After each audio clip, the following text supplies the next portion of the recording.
Hello and welcome back to Miss Piana's math lesson videos. Today we are starting a new unit, brand new since we've taken the test last week. Today we're learning the information we need for checkpoint number 1, but first we need to go over Student of the Week. Shout out to Gian from period 1. Gian, you are such a joy to have on the Google Meet every morning. I love hearing your jokes and your stories, and you are working really hard on your math work. Great job on your test. From period 4, we have Anaya and Eddie.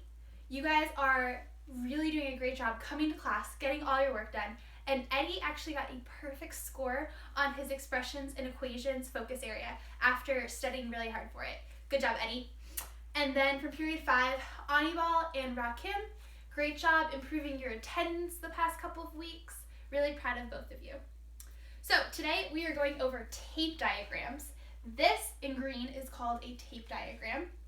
It is a way for us to visualize equations.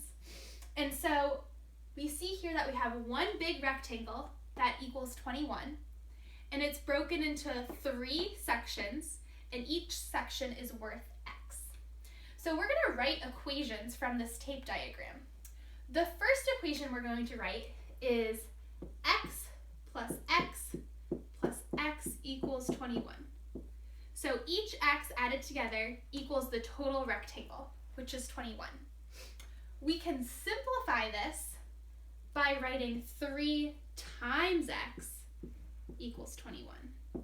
Since there are 3 x's, we can write 3 times x, and that's the same thing as 3 plus 3 plus 3.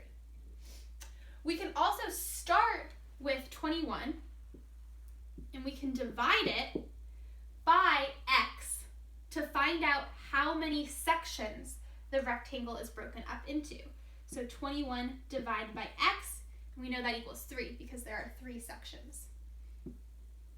And we can do that the other way as well. We can divide 21 by 3, and that will tell us how much x is worth. So since each section has an x in it, that tells us that each section is equal because it's the same letter. You might wonder, Miss, I don't see a number 3 in the tape diagram. Even though you don't see the number 3, you can count the number of sections. That's how we get the number 3 that we use in the equations. You might also be wondering, why are there so many equations? So there are multiple equations for this tape diagram because we can represent it using different operations. So we used addition, we used multiplication, we used division, and we could even use subtraction if we wanted to. And we can see from these equations that x equals 7. 21 divided by 3 equals 7. 21 divided by 7 equals 3. 3 times 7 equals 21.